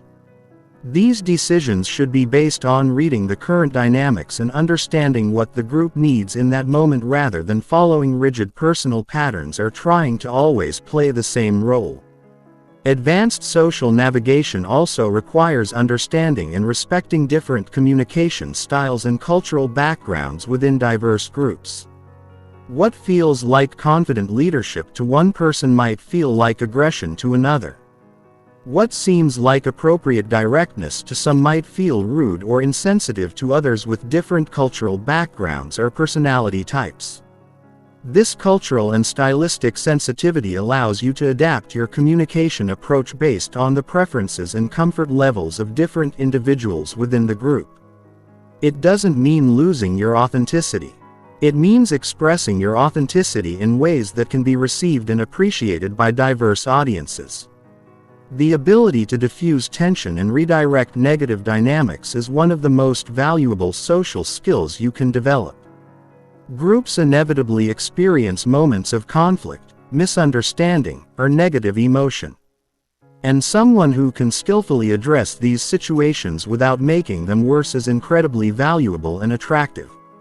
Tension diffusion might involve acknowledging different perspectives without taking sides. Introducing humor appropriately to lighten the mood, redirecting conversation toward common ground, or simply modeling the calm, respectful energy that you want to see in the group. The key is intervening early before conflicts escalate and become more difficult to resolve. Reading and responding to group energy levels is another sophisticated social skill. Groups have natural rhythms of energy that ebb and flow throughout interactions. Sometimes the energy is high and playful. Sometimes it's serious and focused. Sometimes it's tired and ready for closure. Matching and working with these energy patterns rather than fighting against them makes you a more effective and appreciated group member. This might mean introducing energizing activities when the group seems sluggish, suggesting more relaxed conversation when people seem overstimulated, or recognizing when it's time to transition to different topics or conclude the interaction. Being attuned to group energy and responsive to group needs demonstrates sophisticated social intelligence that others find attractive and valuable. The development of these skills requires conscious practice and observation. Start by focusing on one aspect at a time, such as power dynamics or emotional undercurrents, until you become more naturally aware of these patterns. Practice in lower stakes situations before applying these skills in more important professional or social contexts. Remember that the goal is not to manipulate or control group dynamics, but to understand them well enough to contribute positively and navigate them skillfully. When you can read social situations accurately and respond appropriately, you become someone others seek out for important interactions because they trust your judgment and value your positive influence.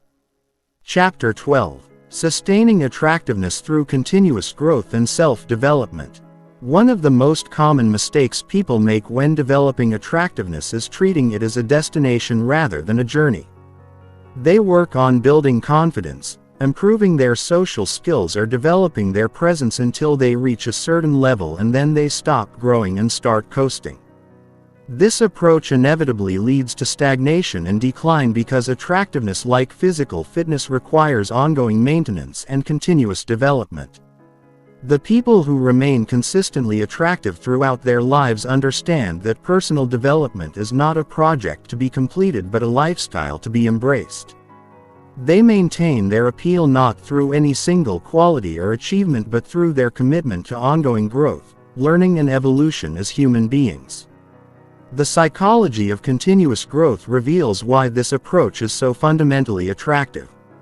Humans are naturally drawn to people who are expanding, evolving, and becoming more capable over time. There's something inherently magnetic about someone who is actively engaged in the process of self-improvement and life enhancement. This attraction to growth is rooted in our evolutionary psychology. Throughout human history, the ability to learn, adapt, and develop new capabilities has been strongly correlated with survival and thriving. People who continue growing signal that they have the mental flexibility and resilience needed to handle whatever challenges life might present. Continuous growth also prevents the staleness and predictability that can undermine long-term attractiveness. When you're constantly learning new things, developing new skills, and exploring new aspects of yourself and the world, you remain interesting and dynamic. There's always something new to discover about you, which keeps relationships fresh and engaging. The foundation of sustainable attractiveness is what researchers call intrinsic motivation. The drive to grow and develop that comes from internal satisfaction rather than external rewards or validation. People who are intrinsically motivated to improve maintain their development efforts even when no one is watching or rewarding them because the process itself is fulfilling and meaningful. Developing intrinsic motivation for growth requires connecting your development efforts to your deeper values and long-term vision for your life. When you see personal growth as an expression of your commitment to becoming your best self rather than as a way to gain approval or achieve specific outcomes, you're more likely to maintain your efforts consistently over time. This means choosing growth opportunities that genuinely interest and challenge you rather than simply following what others think you should develop. It means pursuing excellence because you value excellence. Developing skills because you enjoy mastery and expanding your capabilities because you're curious about your potential. The practice of continuous learning is fundamental to maintaining long-term attractiveness. This doesn't necessarily mean formal education, although that can be valuable. It means maintaining curiosity about the world and your place in it, seeking out new experiences and perspectives and remaining open to changing your mind when you encounter better information or ideas. Continuous learners are attractive because they're mentally alive and engaged with the world around them. They have interesting things to talk about, fresh perspectives to share, and the intellectual humility to admit when they don't know something and want to learn more. They avoid the intellectual stagnation that makes people boring and predictable. The areas of learning that tend to enhance attractiveness most include emotional intelligence, communication skills, cultural knowledge, creative expression, physical health and fitness, and whatever professional or personal interests genuinely fascinate you. The key is to maintain active engagement in multiple areas rather than becoming narrowly focused on only one aspect of development. Physical health and fitness deserve special attention because they affect every other aspect of your attractiveness and life satisfaction. Maintaining physical vitality requires ongoing commitment to exercise, nutrition, sleep, and stress management. This isn't about achieving perfect physical appearance, but about maintaining the energy, confidence, and presence that come from feeling physically capable and healthy. The attractiveness of physical fitness goes beyond appearance to include the qualities that maintaining fitness requires and develops. Discipline, persistence, goal-setting ability, and the confidence that comes from overcoming physical challenges. These qualities are attractive in themselves and tend to enhance every other aspect of your life. Emotional and psychological development is equally important for sustained attractiveness. This includes developing greater self-awareness, emotional regulation skills, empathy, resilience, and the ability to form deeper and more meaningful relationships. These internal qualities create the foundation for all external expressions of attractiveness. Ongoing emotional development might involve therapy, meditation, journaling, reading psychology, and personal development books, seeking feedback from trusted friends, or working with coaches or mentors. The specific methods matter less than the commitment to continuing to understand yourself more deeply and develop greater emotional intelligence and maturity. Creative expression and skill development also contribute significantly to long-term attractiveness. Having creative outlets and areas of developing expertise makes you more interesting and gives you sources of satisfaction and confidence that don't depend on other people's approval or validation. Whether it's music, art, writing, cooking, gardening, craftsmanship, or any other creative pursuit. Having areas where you're developing mastery creates depth and richness in your personality. It also provides conversation topics and ways to connect with others who share similar interests. The maintenance of social and relationship skills requires ongoing attention and practice. Even if you've developed strong social abilities, these skills need to be exercised and refined to remain sharp. This means continuing to put yourself in social situations, seeking out conversations with diverse people, and working on becoming an even better listener. Communicator and friend. Advanced relationship skills include learning to navigate conflict more skillfully, developing deeper empathy and understanding, becoming more skilled at supporting others through difficulties, and learning to balance intimacy with independence in healthy ways. These skills can always be developed further, regardless of your current level. The practice of regular self-reflection is crucial for maintaining growth momentum. This involves regularly assessing where you are in different areas of your life, what's working well, what needs improvement, and what new areas you want to explore. Without this reflection, it's easy to coast on past achievements without continuing to push yourself forward.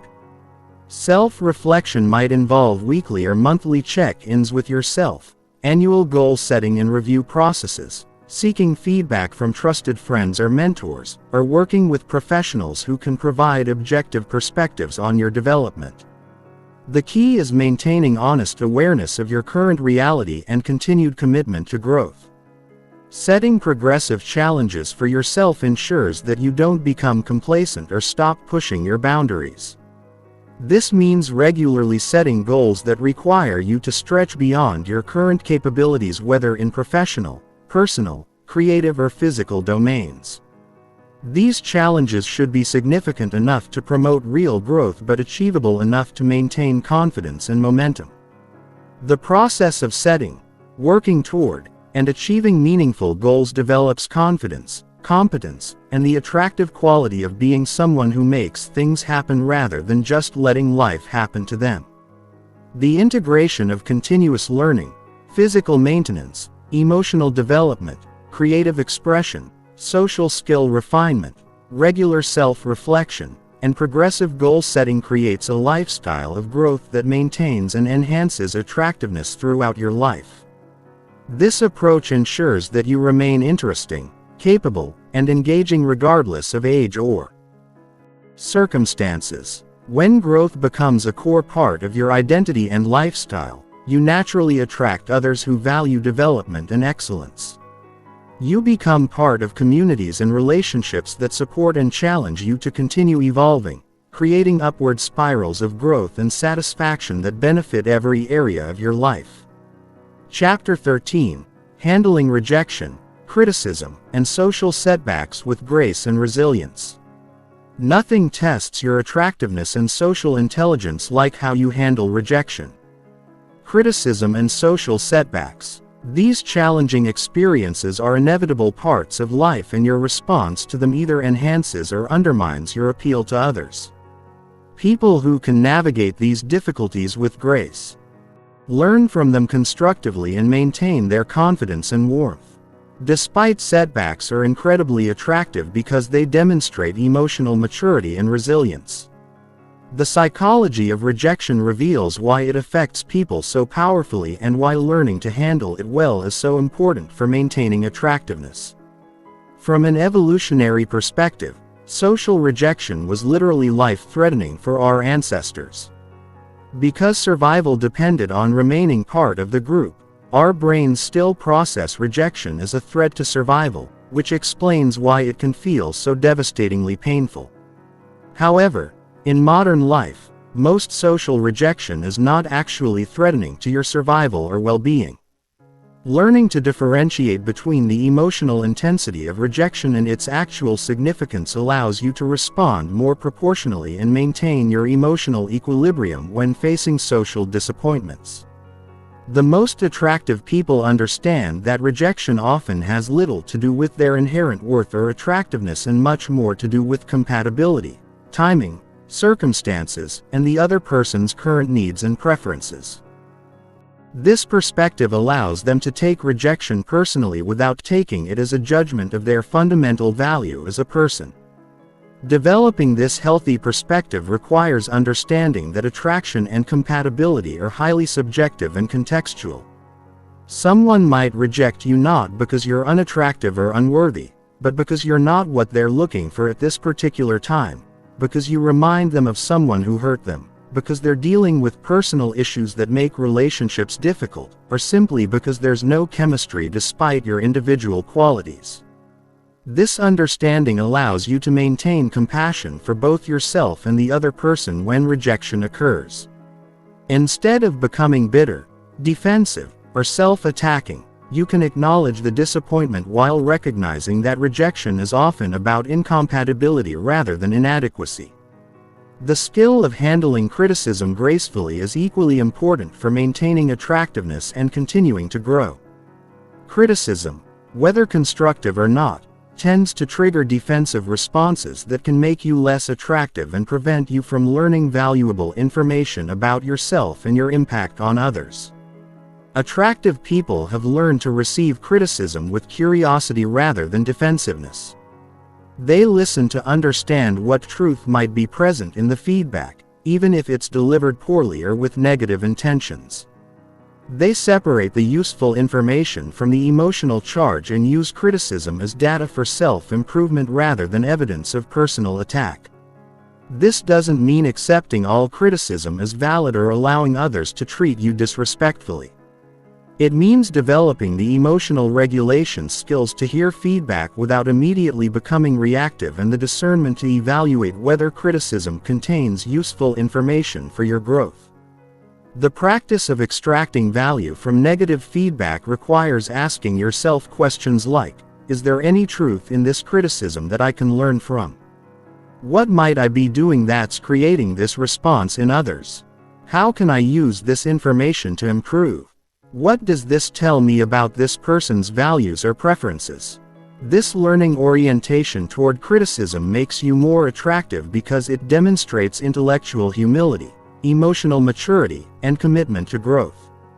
People are drawn to those who can handle feedback well because it signals that you're safe to be honest with, and that relationships with you will involve mutual growth rather than defensive interactions. Social setbacks such as embarrassing moments, social mistakes, or conflicts with others provide opportunities to demonstrate resilience and grace under pressure. Everyone experiences these situations, but how you handle them significantly affects how others perceive you and whether they want to continue interacting with you. The most attractive response to social setbacks involves acknowledging what happened without dramatizing it, taking appropriate responsibility without excessive self-blame, learning from the experience without becoming paralyzed by it, and moving forward with confidence and tact. This might involve offering a genuine apology when appropriate, using appropriate humor to diffuse tension, or simply acknowledging a mistake and moving on without making it the center of attention. The key is responding proportionally rather than either minimizing serious issues or catastrophizing minor mistakes. Developing resilience requires building what psychologists call cognitive flexibility, the ability to see situations from multiple perspectives and find constructive meanings even in difficult experiences. Instead of interpreting setbacks as evidence of personal failure or social inadequacy, resilient people view them as learning opportunities. Character-building experiences are simply part of the normal challenges of human interaction. This cognitive flexibility allows you to maintain hope and motivation even when things don't go as planned. You can experience disappointment without becoming discouraged, face criticism without becoming defensive, and encounter rejection without losing confidence in your worth and attractiveness. The practice of self-compassion is fundamental to handling social difficulties gracefully. This involves treating yourself with the same kindness and understanding you would offer a good friend going through similar challenges instead of harsh self-criticism when things go wrong. Self-compassion involves acknowledging that difficulties are part of the human experience and that you deserve kindness, especially from yourself. Self-compassion doesn't mean making excuses or avoiding responsibility. It means recognizing that everyone makes mistakes, faces rejection, and experiences social difficulties, and that these experiences don't negate your value or potential for future success. Maintaining perspective during difficult social experiences requires remembering that most social interactions and relationships are part of larger patterns rather than isolated events. One rejection doesn't mean you're universally unattractive. One criticism doesn't mean you're fundamentally flawed. One social mistake doesn't mean you're socially incompetent. This broader perspective allows you to maintain confidence and motivation. Even when individual interactions don't go well, you can view setbacks as temporary experiences rather than permanent judgments, which allows you to continue taking social risks and pursuing connections without being paralyzed by fear of negative outcomes. The ability to bounce back quickly from social difficulties is incredibly attractive because it signals emotional resilience and stability. People want to be around those who won't be devastated by normal life challenges, who can handle conflict and disappointment without becoming dramatic or dysfunctional, and who will remain positive and engaging even when things get difficult. This resilience develops through experience with adversity and conscious practice of healthy coping strategies. Each time you face a social challenge and handle it well, you build evidence of your ability to cope with difficulties, which increases your confidence for future challenges. Learning from setbacks without becoming bitter or cynical requires maintaining openness to growth while protecting your fundamental sense of self-worth. This means being willing to acknowledge and correct mistakes while recognizing that mistakes don't define you. Being open to feedback while maintaining healthy boundaries and continuing to take social risks while learning from past experiences. The integration of healthy perspective on rejection, graceful handling of criticism, resilient response to setbacks, cognitive flexibility, self-compassion, and the ability to learn from difficulties creates an approach to social challenges that actually enhances rather than undermines your attractiveness. When others see that you can handle difficulties with grace and continue growing from challenging experiences, they're more likely to trust you, respect you, and want to build deeper relationships with you. This approach to social difficulties also creates positive cycles where your resilient responses to challenges improve your social skills, increase your confidence, and make you more attractive to others, which leads to more positive social experiences and greater overall social success.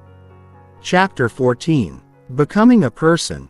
Others seek out the principles of social magnetism. The highest level of social attractiveness is becoming someone that others actively seek out. Not just tolerate or occasionally enjoy spending time with, but someone whose company is genuinely valued and desired. These socially magnetic individuals have developed a combination of qualities that make others feel better about themselves and more alive when they're around them. Understanding and developing these qualities can transform you from someone who struggles for social acceptance to someone others compete to spend time with. The foundation of social magnetism is what psychologists call positive emotional contagion. Emotions are literally contagious, transmitted through mirror neurons and unconscious mimicry. When you're around someone who consistently embodies positive, stable, engaging energy, you unconsciously begin to feel more positive, stable, and engaged yourself. Socially magnetic people have learned to maintain emotional states that others find uplifting and energizing. This doesn't mean being artificially positive or denying negative emotions. It means developing emotional regulation skills that allow you to process difficulties privately and show up in social situations from a place of genuine well-being and positive energy. This positive emotional presence is attractive because it offers others a break from the stress, anxiety, and negativity that many people carry. When someone encounters a person who consistently radiates calm, confidence, genuine warmth, and life energy, they naturally want more of that experience in their lives. The development of positive emotional presence requires working on your internal state through practices like regular exercise, stress management, meaningful work, healthy relationships, and activities that bring you genuine joy and satisfaction. You can't fake positive energy consistently. It must emerge from actual well-being and life satisfaction. The second principle of social magnetism is what researchers call unconditional positive regard. This means approaching others with fundamental acceptance and appreciation for who they are, separate from whether they can give you anything or meet your needs. People are magnetically drawn to those who make them feel accepted and valued without conditions or judgment. This doesn't mean having no standards or boundaries. It means recognizing the inherent worth and dignity of others while maintaining healthy expectations for how you want to be treated. It means being able to appreciate people's positive qualities while being realistic about their limitations. Unconditional positive regard expresses itself through genuine interest in others, non-judgmental listening, and the ability to see and acknowledge people's strengths and potential. When others feel truly seen and appreciated by you, they naturally want to spend more time in your presence because the experience feels validating and life-giving. The third principle is what we might call social generosity. This involves looking for ways to add value to others' lives through your presence, skills, knowledge, connections, or support. Socially magnetic people are constantly thinking about how they can be helpful, encouraging, or enriching to the people around them. Social generosity might involve sharing useful information, making helpful introductions, offering emotional support during difficult times, celebrating others' successes, or simply bringing positive energy and interesting conversation to social interactions. The key is giving without keeping score or expecting immediate returns. This generosity creates positive cycles where your investment in others' well-being motivates them to invest in yours, leading to deepening relationships and expanding social networks. People seek out those who consistently make their lives better in some way, whether through practical help, emotional support, or simply enjoyable interaction. The fourth principle is intellectual and emotional stimulation.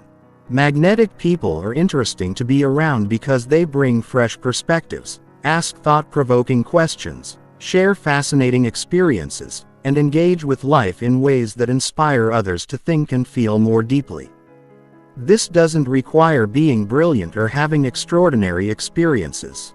It requires maintaining curiosity about life, continuing to learn and grow, and being willing to explore ideas and experiences that expand your understanding of yourself and the world.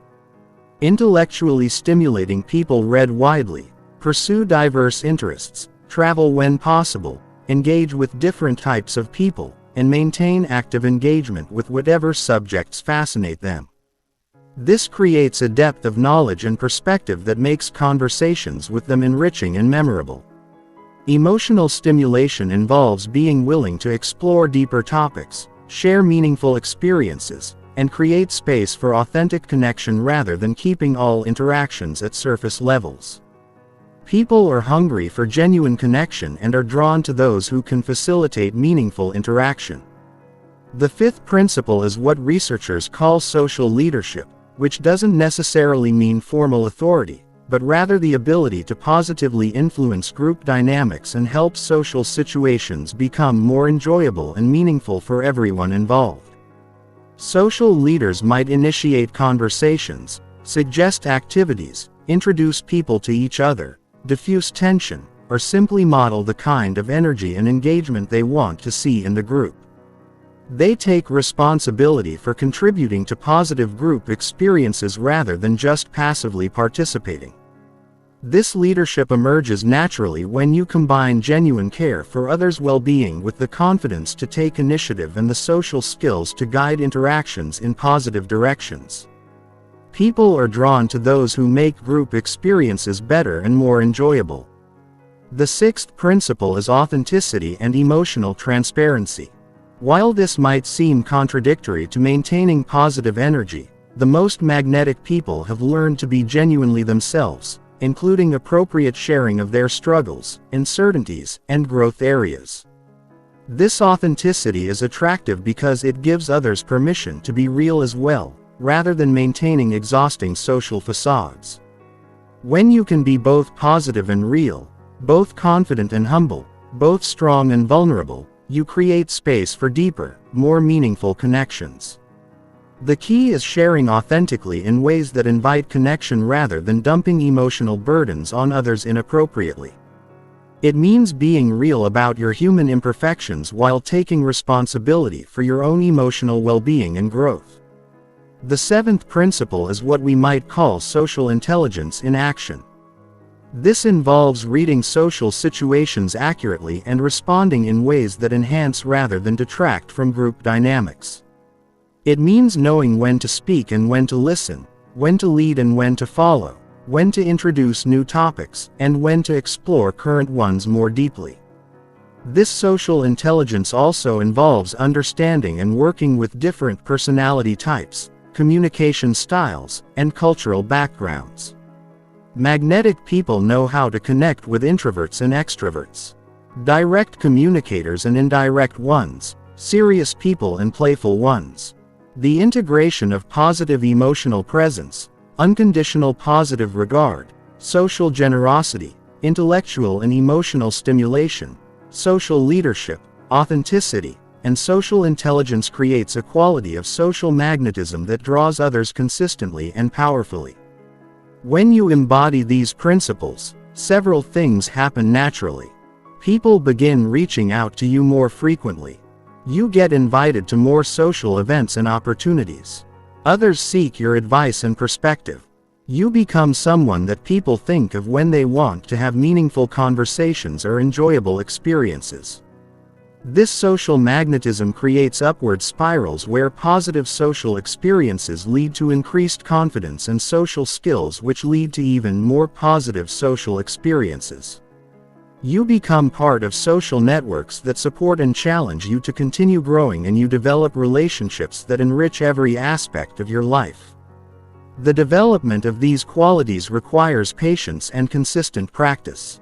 But the investment pays dividends that extend far beyond social success to include professional opportunities, personal growth, and life satisfaction that comes from meaningful connections with others. Chapter 15. Integration and Mastery.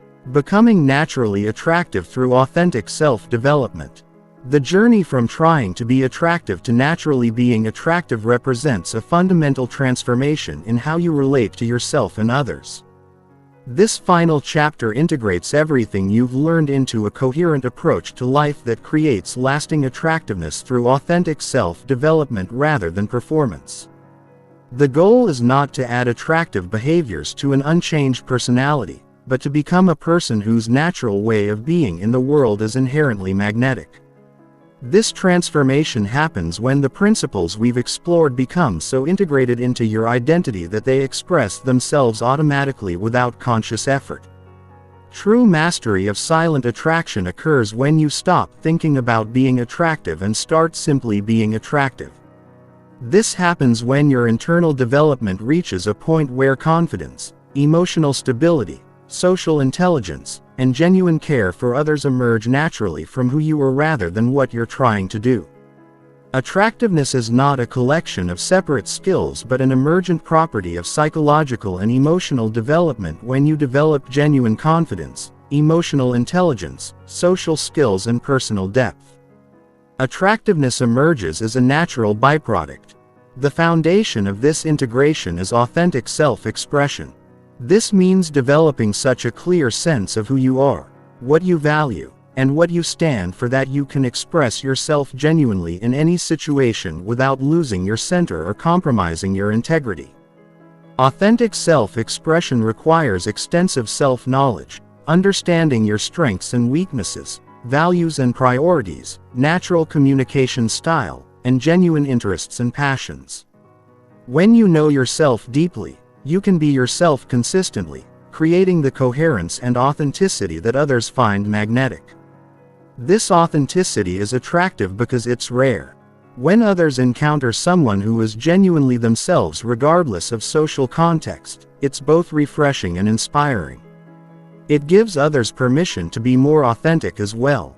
Developing authentic self-expression requires courage to be yourself even when it's not popular or immediately rewarded. Express your genuine thoughts respectfully. Pursue your real interests rather than what you think will impress others, and make decisions based on your values rather than social pressure.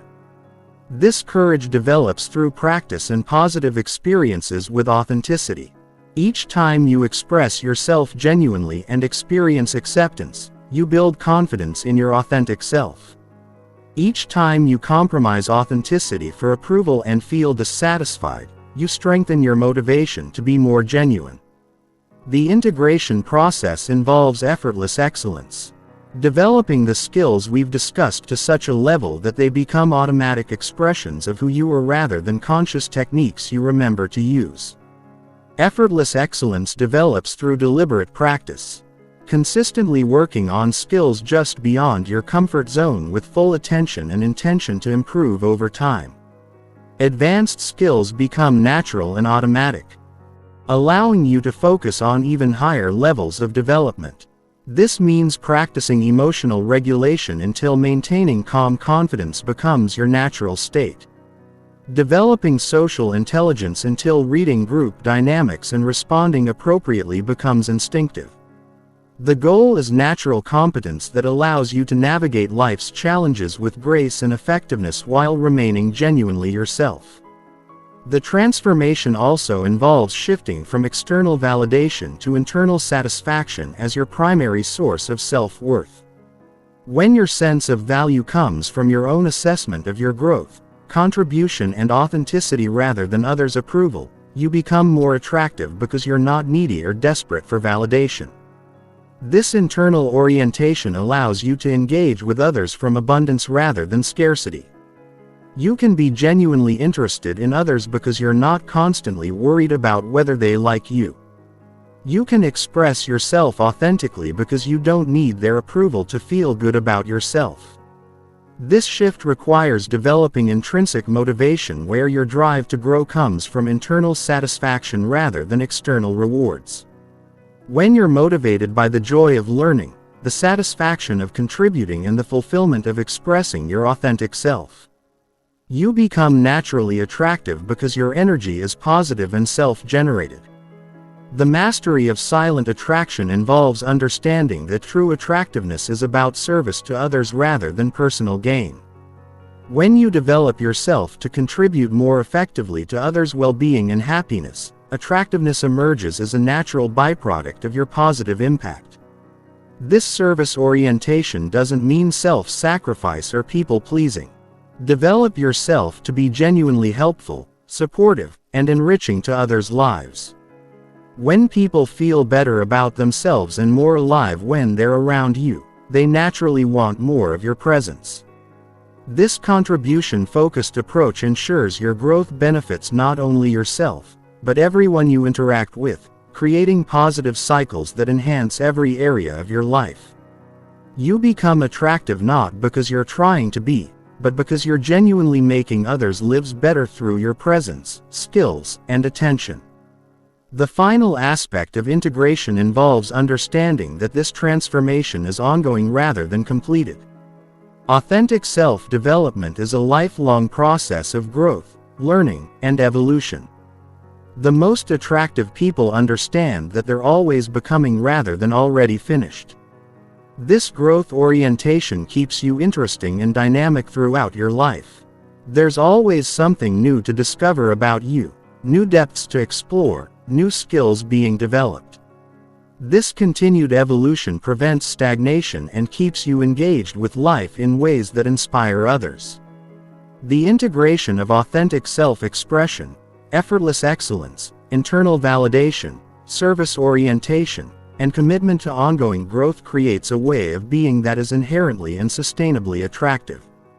You become someone others naturally want to be around. Not because you're performing attractiveness, but because you're genuinely living in ways that create positive experiences for everyone involved. This transformation represents the ultimate goal of personal development. Becoming a person whose natural way of being creates value for yourself and others while expressing your authentic potential. When you reach this level of integration, attractiveness becomes not something you do, but something you are, emerging naturally from the depth of your character and the quality of your presence in the gold.